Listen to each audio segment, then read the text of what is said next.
Giggly Gorilla Studios coming at you live from the wasteland, and I'm Brayden as always. Well, not as always, but lately as always with me is Everest. He's back, baby. What's up? What's up? What's going on, man? What you been doing lately? Well, I've been kind of settling into everything, being back home from college. Started working a little bit, which isn't great, but making money as you do. Catching up with people and watching some movies, a little bit of TV here and there. A lot of sports too. NBA playoffs, NHL playoffs have been going on. Man, But glad to be back. I haven't been watching the NBA playoffs, but I saw that the Thunder are out. They lost to the fucking Mavericks. I'm so sad. Dude, it was tough, bro. They They lost almost by 1 point. yeah, and it was at the end, and they were leading in that game too. For most of it, the Mavericks made a comeback, so that is unfortunate. But hopefully, the Thunder are super young, so I'm assuming they'll be back. The Western Conference is really good, though.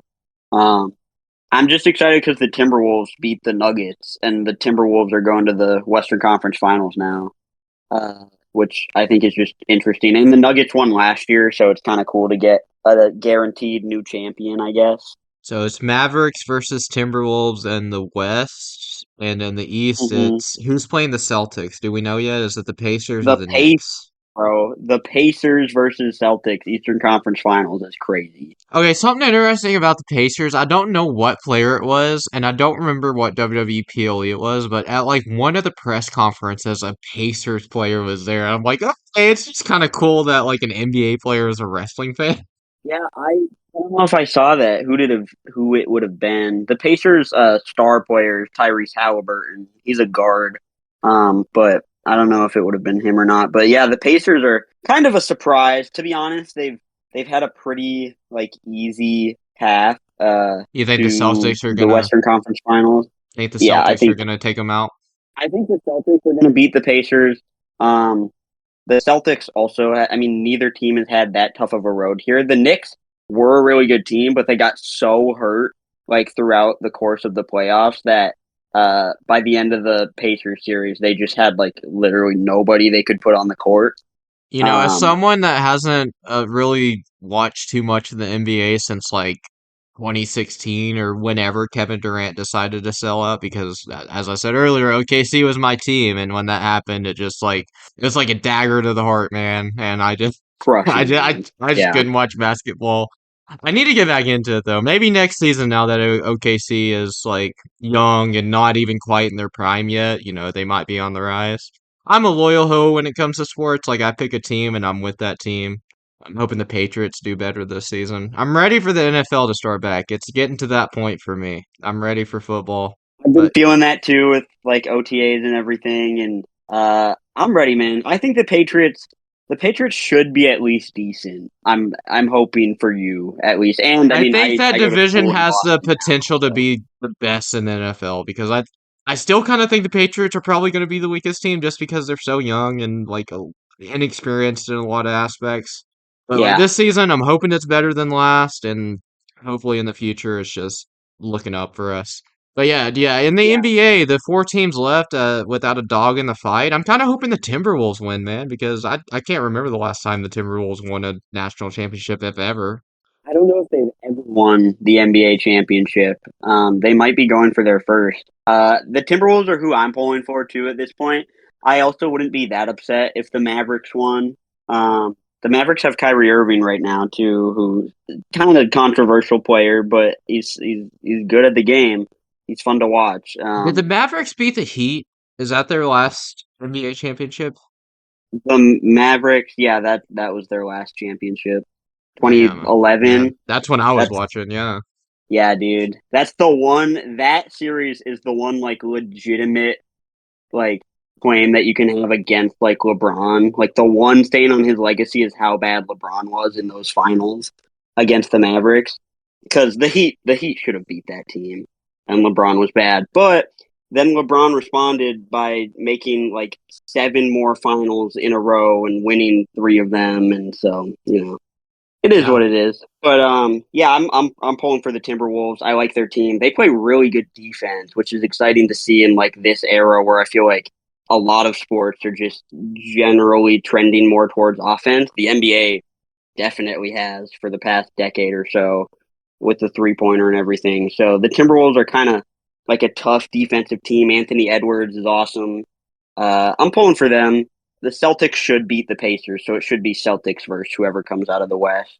Bro, how many years in a row have the Celtics made either the NBA championship or at least the Eastern Conference Finals? Like I feel like they're in the conference finals every single season. Yeah, I think this is 5 of the last 6 seasons they've at least been in the conference finals, maybe 6 in a row. I don't know. They've been in the conference finals a lot, but they've lost a lot of conference finals too. The only time they made it to the finals was uh, 2 years ago against the Warriors, and they lost. That's insane. Yeah, because they Yeah, lost to the Heat one season. That's the season the Lakers beat the Heat, and like, last season they lost to the Nugget. th- Or wait, no, different conference. they lost to the Heat in the conference They finals lost to the again. Heat again. Yeah, Jimmy Butler. My God, the Heat got their number apparently. They do. But they did beat them this year in the playoffs. But Jimmy Butler was hurt, so he didn't play. They probably still would have beaten them anyways, but it would have been a much different series for sure. But yeah, NBA playoffs have been going pretty well. As far as movies, I did finally watch Alfred Hitchcock's Vertigo like pretty recently. That was cool to check that one off. I know that's a movie like we've both been talking about like seeing forever, and neither of us had watched it. And I was like, you know what, today's the day. And honestly, it's pretty good. I don't think I'm a guy who just like loves Hitchcock because this is like known as maybe his best movie up there with Psycho, Rear Window and stuff. And I ended up just thinking it was pretty good. Like there's a lot of highlights for sure, but it's not like one of the best things I've ever seen or anything. Yeah, there's still a lot of Hitchcock's filmography that I need to check out. I've seen Psycho, I've seen Rear Window. I think they're both good movies, but I didn't really love either of them. I feel like that's Hmm. kind of a thing with me though. Like when something is so hyped up, it's impossible to live up to expectations. So it just kind of it doesn't fall flat, but it's just like I was expecting more. Yeah, I don't know. I With feel older, that. a lot of older movies, it's like no, regardless of how technically well made it is, like how entertaining can it be, like to today's standards? Like I think 12 Angry Mhm. Men is a really good example of that. Like it's still super entertaining to me, and I think It's a Wonderful So Life is even entertaining. entertaining as hell. Yeah. So it is I possible, but feel that for sure. It's 100% possible. There are unbelievable like super old movies, and I still need to watch a lot more. But I get what you're saying because I will watch older ones and I'll be like, I see why this was so loved at the time, but watching it now with some of like the movies that we've grown up with and have loved that and even have come out in very recent years, it just feels like it's tough to get the same thing out of a movie from the 50s or the 40s or whatever. yeah, for sure. I haven't watched a ton of movies lately. Like I watched the last two we talked about, The Fall Guy and The Nice Guys. After that, all I've watched is Kingdom of the Planet of the Apes, which me and Andrew will hopefully be talking about soon on my other podcast. And Dude, then, I still yeah. haven't seen it. I feel so bad. I need to get out and watch it. See, from what I've seen, a lot of people like I enjoyed it, but from what I've seen, a lot of people are higher on it than I am. But and I don't know if Yeah, it's just because I love the last trilogy so much, like I knew it wasn't gonna be as good as those movies already, so it wasn't really right. disappointing. But yes, it doesn't. I don't think it's as good as those movies. But those movies are I so mean, good, so I don't really hold it yeah, against the movie. I wasn't expecting it to be as good as those movies, but I am looking forward to seeing it once I get around to it. I'm also looking forward to seeing Furiosa, which is coming out soon. And with that in mind, we haven't even mentioned really what we're talking about today. We're going to be going over the 2015 George Miller movie Mad Max Fury Road. Yes, and I believe this was the last movie George Miller had released, which George Miller is kind of infamous for taking forever between movies, but typically his movies end up Yeah. being really good, so can you really hold that against the guy? Yeah, exactly. I mean, he definitely seems like a director that can and does just kind of do whatever he wants, and I respect him for that. And honestly, from what I've seen, most of the time, the result ends up being pretty good. Fury Road is probably his most like critically acclaimed film.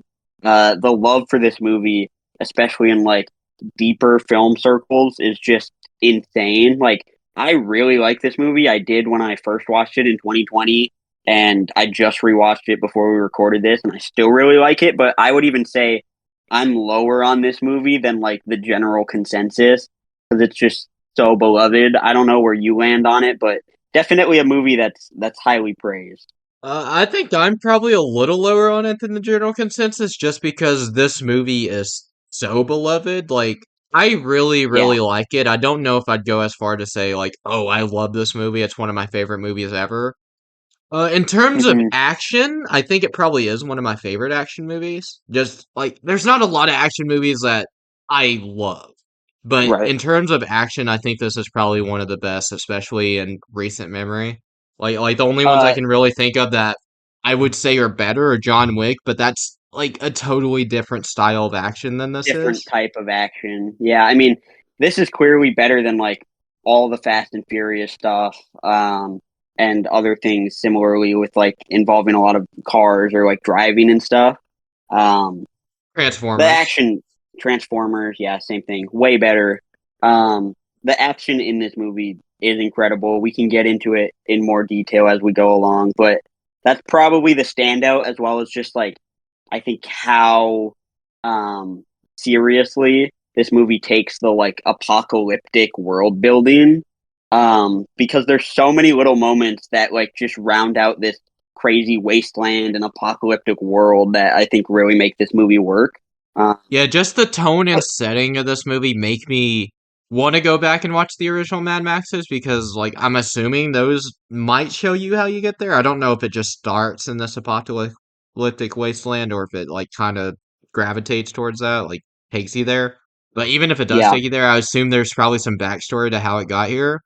But this movie makes me curious to how we got there, so it does make me want to go revisit those early Mad Max films because I've never seen them.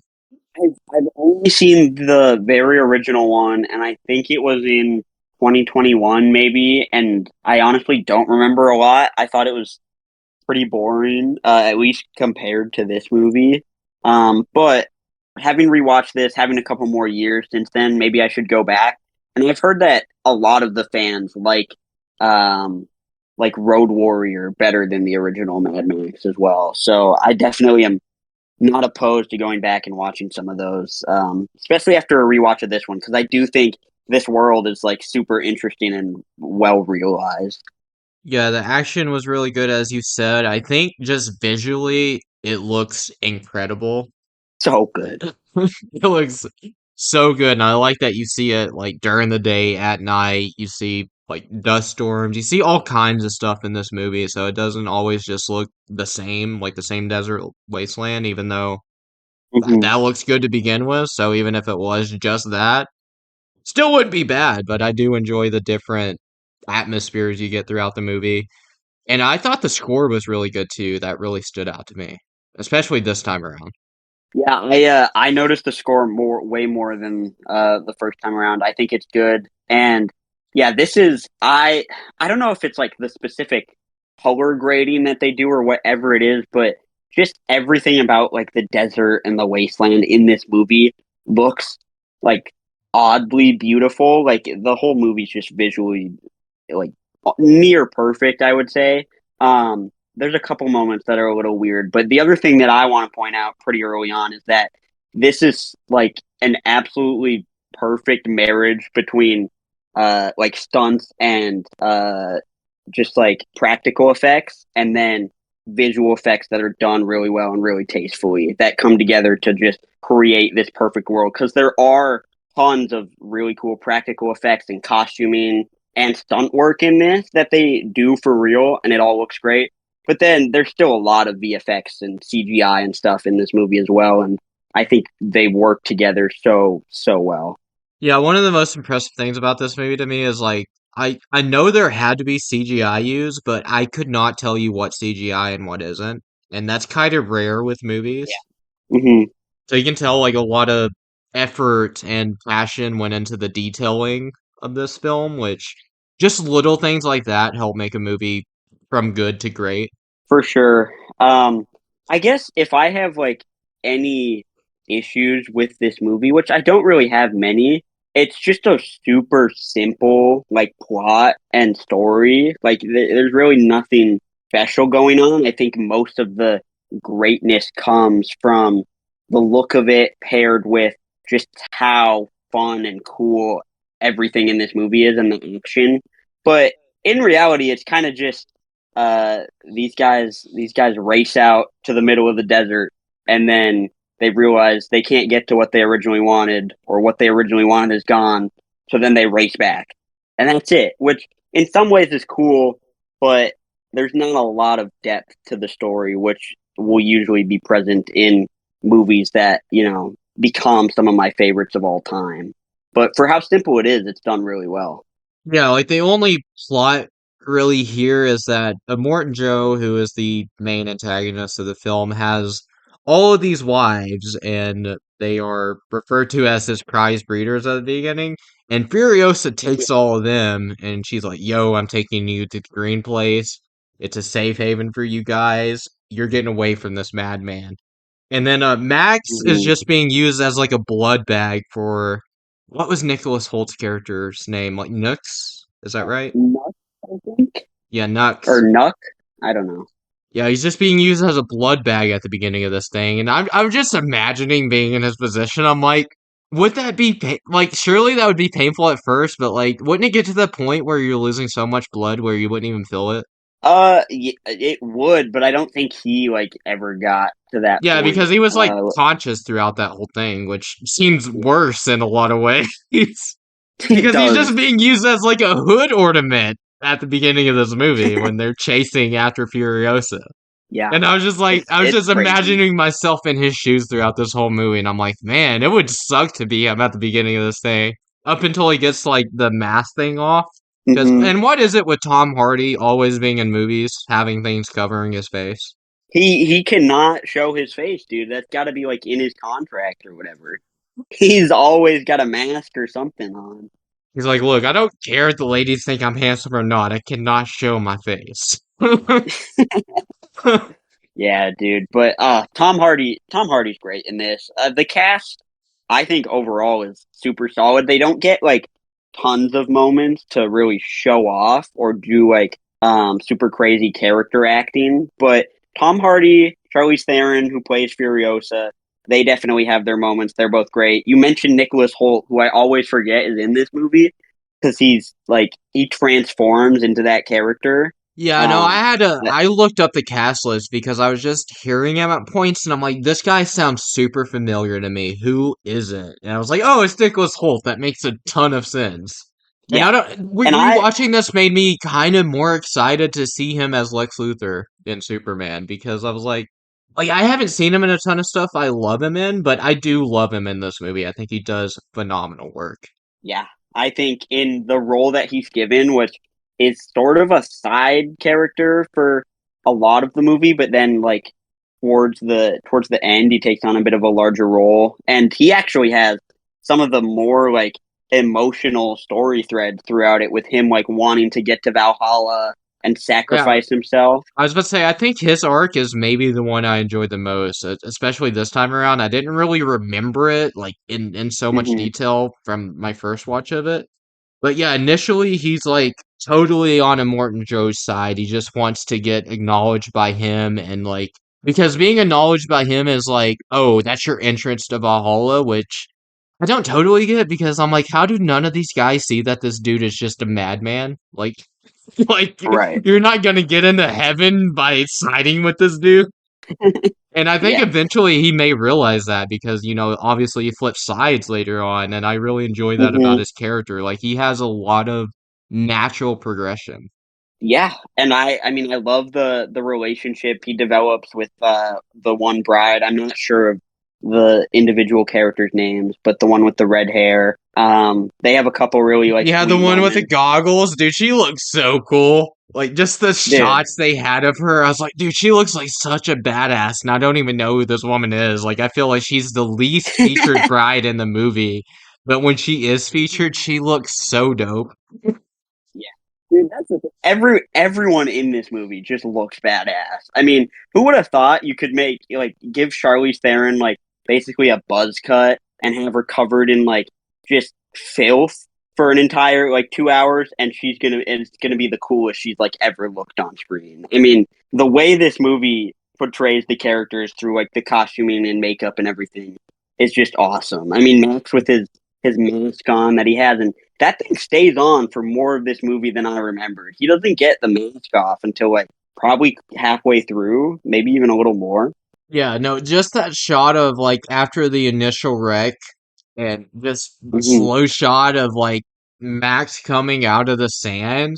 I was just looking and I'm like, man, he is so filthy. I would want to shower so bad right now. But I'm like, in the apocalyptic future, do they even have showers? Like, they probably bathe themselves with fire hoses. Like when he asked for the water. Yeah. Uh, so that's there's just so many like cool apocalyptic details in this movie. Like I love at the start when all of the gang is like getting ready to go out and chase after them. They have like the pile of wheels that everyone like takes their wheel from to put on their car. I think that's super cool. Um, Obviously everyone brings up the flamethrower guitar that rides with the I was supposed to Morton say, Joe and his gang. yeah, I was about to say the dude that like always playing the guitar. It's like such a random detail, but I love it so much. I It's love it so too, dude. And then cool. the it's awesome, and that's like a whole. We only really see the guitar featured, but they've got like drummers on the back of that like truck or whatever too, dude. They've got like the whole band on there, which is just it's awesome, and it makes sense because like especially like in older times, you would use like drums and like trumpets and stuff in war. Like you would have a wartime band or whatever. So that's super cool. I love the technique of like sucking gasoline and then spitting it into the engine to make the car go faster. I think that's crazy. I don't know how you come up with some of the things that are in this movie, but they're all super cool. I wonder how gasoline tastes. Like, how would that be disgusting? I feel like it would be disgusting, right? I would not like it. I was thinking about that. I was like, I wouldn't want to be in that position right now. I But mean, admittedly, I don't like. I mean, I kind of like the smell of gasoline. I know you're not supposed to smell it, so I don't try to. But like when I do smell gasoline, I'm like, "Man, why does that smell like as good as it does? I feel like it shouldn't smell that good. But the I taste, yeah, there's so many chemicals in that shit. There's no way it's gonna taste good. So just siphoning it into your mouth and then spitting it out, I'm like, that's so gross.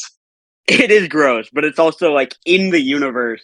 I think it's such a cool detail, and like specifically Charlize Theron's like Furiosa. She's like, "Don't blow my engine out," and he's like, "No, I'm just gonna give it a little more juice." Dude, they basically like make themselves Molotovs though, because like when they spray the chrome stuff on their mouths and just jump, it's like explosive. And I'm like, oh my Yeah, god. it's I wouldn't wild. have the balls to do that. No, dude, no way. They're crazy, and that's one of the best things about this movie is just like how unafraid it is to get to air like a little on the weird or like wild side with some of the both the visuals and just like things that happen. And I think that Max and his character does a pretty good job at like grounding the viewer because his character does still feel along with Furiosa like pretty normal. I mean, they're still in this world, but they kind of let you like relate and just like you feel safer with them, and then everything else around them is just like bonkers. So it's called a Mad Max Fury Road. So Mad Max. I completely understood why this dude was mad at the beginning with that thing over his face, chained to this dude, just siphoning blood out of his body into his. Like, I would be pissed too. And that initial fight with Furiosa, dude, I love that fight so much. It was so good. It's like such a weird fight in a way, but Yeah, but it's so good in this apocalyptic setting because it's like every time he's getting the upper hand on her, because obviously like just genetically, yes, he would be stronger. He'd be able to take even a badass like Furiosa out with his build. out pretty easily. Hmm. But just being chained to this other guy, Nooks, The is like chain, yeah. giving him a handicap. So like all the wives, I don't know any of their names, so I apologize for that in advance. But all the wives of Immortan Joe are just pulling that chain, yanking Max back, and then Furiosa is just starting to beat the shit out of him. And I'm like, holy shit, dude! I don't know who's gonna win this fight, and like, there's not really a winner. It kind of comes to a stalemate. I mean, I guess Max Yeah. does win because he does steal the rig, and then like Hmm. he goes like I don't know, a few yards. He doesn't even get like half a mile away, Yeah. and it just dies. And Furiosa's like, yeah, I built like a dead med switch in that. This rig is not going anywhere without me. Yeah. And It's so cool because Max thinks he's done it, and then I love how Furiosa is just like super chill about it all, and you don't really know why as the audience. And she's like, "Pick up what you can and run," and they start running after it. And I was like, "Bro, they are not going to catch up to that thing." And then it yeah. just like stops moving. See, even though like this was made 9 years ago, right? Furiosa is just now coming out. I think George Miller had the idea Hmm. for Furiosa before making this movie because there's so much about her you do not learn in this movie. But We don't know. they reference like at the end when like they go back to the whatever the place like Immortan Joe was at, and they're like, "Oh, Furiosa's back." It's like we never saw her there. Like what happened? Yeah, and you like don't know. I mean, she says that she was like taken. We don't know how that happened. We know nothing of that, like what that world was because it's gone now. Like that was the whole thing was they wanted to get to the green place, and then they find out they had already passed it, and it was nothing like what Furiosa remembered. And like the Um, soil is dead, there was no water there, so like it, like you couldn't live there. yeah, and now there's just like crow people who walk there. Which, by the way, those dudes look freaky. Every time I see those when I watch this movie, I'm like, dang, I would not want to meet one of them. No, thank you. Yeah, but yeah. So that's why they have to end up, you know, hitching a second plan. Really, the like second big part of this movie is they get all the way out here, and then Furiosa kind of realizes her dream is of returning home is dead, and then Max is like, well, there's only one thing really left to do to take the Citadel back. So then they charge back, which on some levels, I think is a little bit like lazy storytelling wise, but on another, I do think it's cool and it fits this movie that it's just like a race out with tons of action and then a race back in with tons of action. I can't think of like many other movies, if any, that are structured like that. Yeah, but it's like I can see why someone would see it as lazy, but it's kind of smart at the same time because like they're like, okay, we know water is at the Citadel, and we know they've been chasing Hmm. us this whole time, so it's unguarded. Why would they not Yeah, go back? it's true. It's a good point, and a lot of the action on the way back is really, really good. So I can't complain. I also the other thing I wrote down in my notes that I wanted to mention. Um, I guess we've already talked like spoilers and stuff, but we're going to continue This probably movie doing is that. 9 years old. If you haven't seen it, Yeah, that's your problem. but he ends up dying. But dude, the old white haired lady that they meet and then bring back like on their journey, dude, she's a badass. I love that. I love that woman when she's like shooting at the people and everything, dude. She's awesome. Yeah, so something Furiosa says is like they're like, how long? This is our Furiosa. How long has it been? And she's like 7,000 days, not including the ones I don't remember. So I did the math, I did the and it, math too. That's so funny. It's like 20 years. yeah, it's like it's over 19 years, and including the one she doesn't remember is probably like 20 plus. And that Yeah. makes a ton of sense though, because she said she was taken as a child, so it had to be a long, long time since she had seen any of these women. Yeah. Because I was like, Um 7,000 days? What the fuck? How?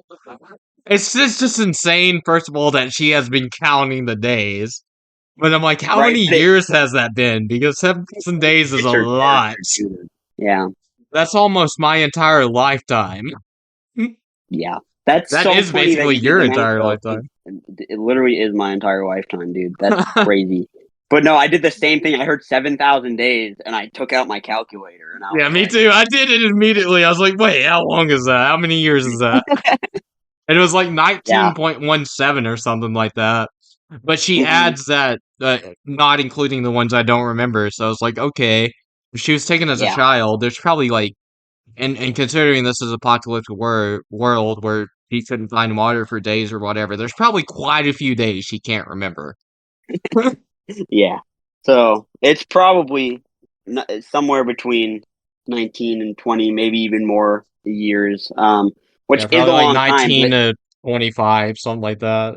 Who knows yeah, how many days she doesn't remember? Because of me, like I live a normal life, and there are days I can't remember. Like, I'm not keeping track of all the days, so that's a really cool detail. And dude, I just rewatching this, even though we don't know that much about her character, she's just like magnetic on the screen in this movie, and it made me really excited to watch the Furiosa movie because I know it is a prequel, but like you said, there's just so much that we can still find out about her, including hopefully how she lost a hand.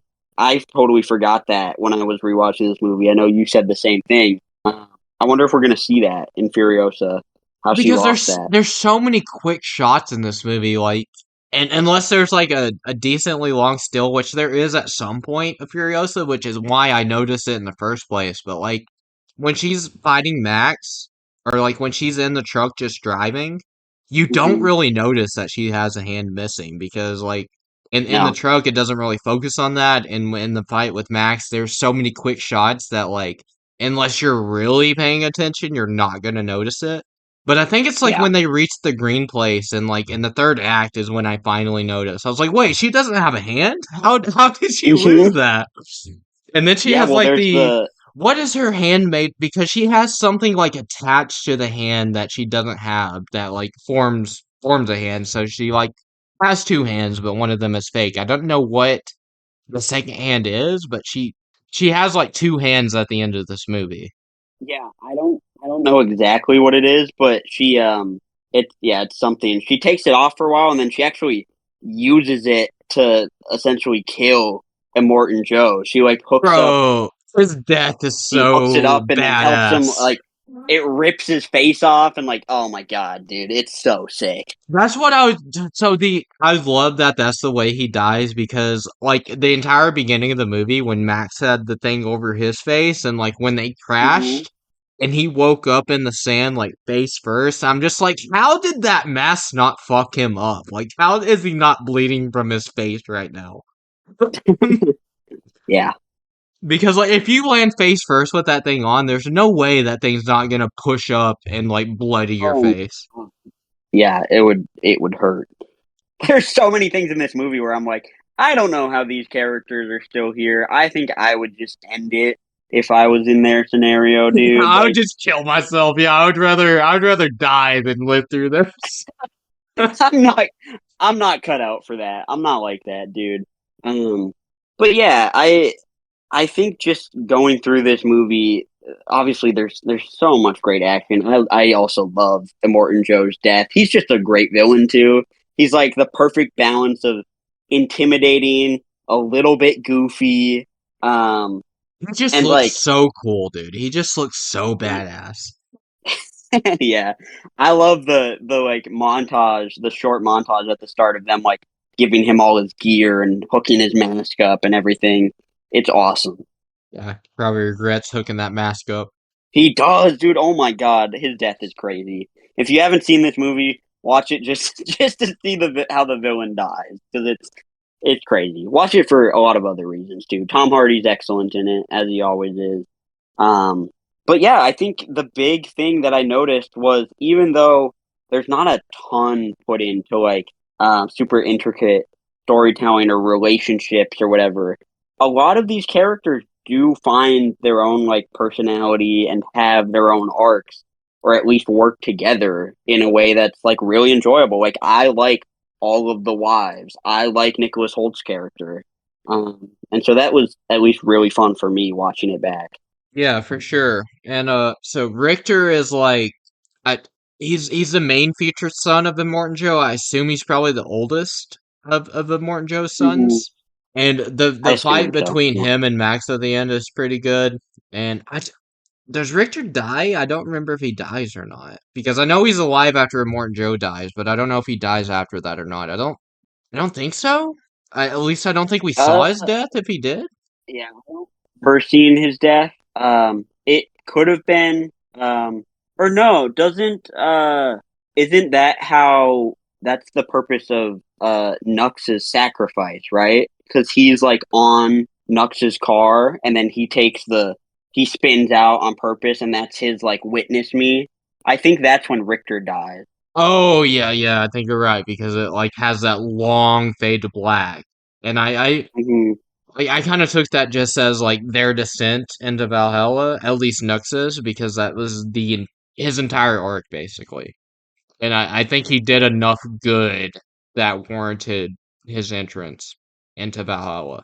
I think so too, dude. I love Nux's character. That was such a I joy do to too watch. But because you know, I kind of did not like him at all at the beginning, but then like as it progresses, I'm like, okay, okay, I'm getting down with this guy. I like him. I like him. and then once he like does the sacrifice, I was like, it felt earned. I was like happy for him, you know. Oh, it felt so earned, man, because like I was like when he was just using Max as a blood bag, I'm like, man, this guy's such a dickhead. And then like once him and Yeah. Max are separated, that's when his character kind of starts to grow. And I'm like, okay, it's Hmm. almost like Max was like a crutch to him because he needed like Max's blood to like go on. But then once they Yeah. were separated, it's like he just kind of evolved into his own. And I really enjoyed that about his character. Yeah. And I love how like Max comes to respect him and trust him too, because like he was literally hooked up to him on the front of the car, just like hung out to literally dry at the beginning, and then he comes to like trust him as a companion in the mission, which I think is awesome. I love Nux. Yeah, just the fact that the movie did something like that makes me appreciate it a lot. Like a character at the beginning, I kind of hated him just for Mhm. the simple reason of he was using Max because obviously it's going to be our main character. We already know that given the title. But then like Yeah. the back half of this movie especially just transitions him into kind of the hero of the story in a lot of ways. In a lot of ways, yeah, which is super crazy to think about. That brings up another thing I did want to say that I think is interesting about this movie is that although Max is our main character and the titular character, he's in the title, he feels very like off to the side at a lot of points. Like we start out and he's kind of just in the middle of this crazy chase. And then even once he kind of takes more of a center role, he's with Furiosa and with like the wives, and it feels very much like a team. And then even at the end, the final shot of this movie is of Furiosa as Max kind of like descends into the crowd and does like shows that he's gonna go back on his own path, which I love. I love the ending. But Yeah, it's the ending interesting to is see. another reason I think like Furiosa was premeditated, was already planned. I think George Miller had the Furiosa prequel as an idea. I don't know if it was before he Mhm. made this movie or like while making this movie, but I think he had the idea before this movie came out because like Yeah. Furiosa is very much as big a part as Max is in this movie, and it ends with Hmm. Furiosa. And like the entire like 5 to 10 minute ending of this movie is all Max saving Furiosa and then Furiosa descending like above and looking down at Max as he just falls into the crowd, like you said. Hmm. Yeah, it's so good. And I yeah, like we keep saying, I was just impressed how much it seemed set up for at least more Furiosa. Whether that was originally going to be, a sequel or just an idea, or the prequel that we're now getting with Anya Taylor Joy, by the way, which is so sick because Anya Taylor Joy is awesome. I love Charlize Theron, but I'm super happy they didn't decide to like de-age her or anything like that with technology, and just cast Anya Taylor Joy as a younger version of her because I think it's going to be sweet. Yeah, I'm very happy with that decision as well. Like de-aging it can be done well, but I never really love it. Like when they de-aged Samuel L. Jackson and Captain Marvel, like it was Yeah. done well. Like yes, it still looked like Samuel L. Jackson, it just looked like a younger version of him, but I didn't love it. Like just knowing that it's a DH version of this actor Hmm. is kind of off-putting. So I'm glad they just Yeah, recast her as like Anya Taylor-Joy. She's probably her and Jenna Ortega are my favorite like younger actresses as of yeah, now. dude. Anya Taylor-Joy is incredible. Also, little thread line here: Nicholas Holt in this movie, Anya Taylor-Joy, Furiosa, The Menu. Wow, look at that, Oh insane. yeah. Yeah, they were a couple in that Um, movie. They were a couple in that movie, dude. Nicholas Holt's like not as the actor, but his character sucks in that movie. I was so happy he died I because hated his character so much. he's the worst, dude. Um, and I think Nicholas Holt's good in that movie. I think he's a good actor. I like you said, I'm more and more open to the idea of him being Lex Luthor. I don't love him in like anything or that much. This is probably kind of my favorite role he's had in Fury Road, but I'd I agree. think he's a talented actor, and I think he's gotten a lot better over the years. So, Still um, unbelievable to me that he's like as young as he is because I'm pretty sure he's still early 30s. And just from everything I've seen him in, I feel like I've seen him in so much that he feels like he should at least be in his late 30s, early 40s at this point. But he's not. yeah, dude, he's 34, which I mean, closer to mid 30s, but still, he's been acting a long time. It feels like already. Yeah, because like X-Men First Class was 2011, and that was Hmm. 13 years ago at this point. So he was in that when they filmed that movie, he was younger than 21, which is crazy to me. Crazy, but I'm excited to see what he does with the rest of his career and what Anya Taylor Joy brings us with Furiosa. It was just really cool to rewatch this movie, though. I'm happy I liked it pretty much just as much as I did, maybe even a little more than on first watch. It definitely holds up. I think it'll be a movie that holds up pretty much forever. It's such a timeless, unique look, and there's so much passion that you can clearly see is put into it, and that's what George Miller does. Um, he if he's gonna make a movie, even if it's Happy Feet, he's gonna care about it. So excited to see Furiosa coming up here soon, and yeah, Fury Road, it deserves the praise it gets. I might not be as high on it as some people or even a lot of people. It's not one of my favorite movies ever, but definitely one of the best movies of 2015. Definitely really good. Yeah, I agree with all that. And like as I said, as in terms of an action movie, I think it does deserve all the praise it gets. I think it's one of the best action movies I've ever seen. Oh, As a me too. movie in general, I think like you said, the plot is just fairly simple, and I mean it works for what the movie is though. But like Yeah, the that's true. plot being what it is probably why I don't maybe enjoy it as much as a lot of people do. Like I do really enjoy the movie from a visual standpoint, from an action standpoint, just from a plot standpoint, I think there's movies that are better. And like even from a Yeah, character standpoint, I think there are characters that are done so extremely well in this movie. Like Furiosa, I felt there's so much we have to learn about her, which is why I'm so happy we're getting that Furiosa prequel, which is coming out this mhm. weekend. And Yes, I sir. cannot wait to see it. And I think Max has done very well. And I think Nux's arc, like I said, may be my favorite arc in the entire movie, which it's kind of surprising when you start the movie. You don't expect him to be that big of a character, but he turned out to be one of the biggest. Yeah, I love him. I wasn't expecting to love him as much as I did. I didn't even fully remember where his arc went when I was first starting out the rewatch, so that was a pleasant surprise. And I agree with you on most of that, especially that the action does deserve the praise that it gets. The stunts in this movie, there are certain movies when we talk like awards and the Oscars that are sort of like catalysts for specific things, like The Dark Knight was sort of the catalyst for extending how many movies can be nominated for Best Picture because it missed and everyone was pissed. There's certain like performances, like I know the Planet of the Apes movies with Andy Serkis brought up the fact that there needs to be like a wider range of performances that can be nominated for Oscars because he's so good. Mad Yeah, Max so Fury yeah, Road, yeah, stunt work and motion capture are like the two aspects of film that don't get enough attention.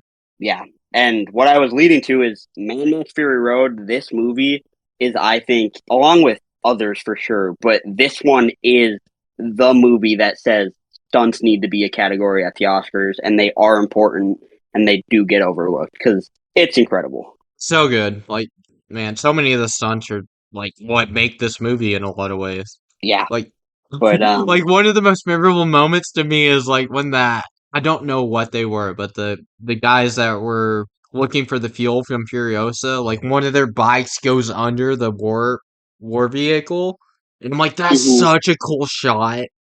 Like yeah, why do you not it's appreciate stunt work like you should? It's so cool and it's so well done. All of the stuff with them, like how they get from like one vehicle to the other on the like big, just like stilt that they like swing on. Most of that is Yeah, all when done who, practically. whenever Tom Hardy's stunt double was doing all that, I'm like, oh my god, this is so impressive. I wouldn't, It's I crazy. wouldn't have the gall to do that. Well, I mean, if I'm getting paid enough, maybe I would. Maybe I should become a stuntman, but I don't have the talent for that. So that's why you should include Yeah, stunt work in the Oscars, people. Come on, Academy. that's what I'm saying. We need them at the Oscars. I know Ryan Gosling agrees. Look at that. Tie into our last episode. Go listen to that or watch that as well. So yeah, I think that about wraps up my thoughts on it. But I'm really looking forward to seeing the Furiosa prequel now for this, and I can't wait to find out more about her character. Yeah, I cannot wait. And if you haven't seen Fury Road, I don't know why you listened to this whole episode, but you should see it. Could go see it. Well, not. I don't know if you're gonna go somewhere to see it. You could probably load it up on uh wherever you watch movies on Yeah, I streaming mean, on if digital. you're in America, you can see it on Max. If you're elsewhere, I'm not sure where you can find it, but I'm sure you can probably find it somewhere. Yeah. But yeah, that'll do it for the Giggly Gorillas. We're still dude, we've got to get our boy Connor on here to facilitate the next Giggly Gorilla championship for movie trivia, dude. We've Yeah, been you waiting. gotta you gotta defend that title, man. You've been the longest I reigning do. champion. It's been so long. Well, have you held that championship for like almost a year at this Like a point? year probably. Yeah. It's been a Man, long time, dude. good I've luck still got the breaking your belt. record. It's it's collecting dust right now, but I've still got the belt. So Yeah, we'll see when that you happens. haven't had to bring it out for any occasion. Not yet, anyway. No, not yet, but hopefully soon. I know he's got the questions ready for us. So Yeah, well, we'll see when he comes back. But, well, if we can't get yeah, Connor back before then, we'll be back next time talking about some Furiosa, the woo, prequel to Mad Max Fury Road. So, you yes, know, sir. I'm very excited for that movie. I think it has the potential to be my favorite of the year thus far because I think my favorite right now is actually The Fall Guy, which we talked about last time, and I think Dang. there's plenty of Yeah. room to beat that out, Oh yeah. even though I do really enjoy that movie. Yeah. Well, that's been it. That's been Giggly Gorillas. We're going to go back into hibernation now.